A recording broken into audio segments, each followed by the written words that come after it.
বিসমিল্লাহির রহমানির রহিম। ফাজালে সাদাকাত হইতে পড়া হইতেছে।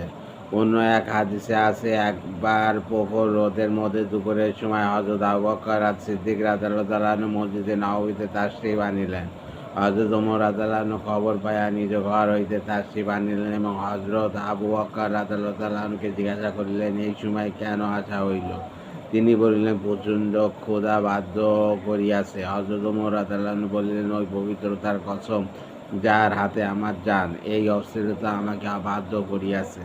তারা উভয় এই অবস্থাতেই ছিলেন। এমন সময় হুজুর সাল্লাল্লাহু আলাইহি ওয়াসাল্লাম নিজ গৃহ হইতে তাশরিফ আনিলেন এবং তাদেরকে জিজ্ঞাসা করিলেন, তোমরা এই সময় কেন আসিলে? তারা আরজ করিলেন, হুজুর, ক্ষুধার তীব্রতা বাধ্য করিয়াছে। হুজুর সাল্লাল্লাহু আলাইহি ওয়াসাল্লাম বললেন, এই অবস্থায় বাধ্য হইয়া আমিও আসিয়াছি।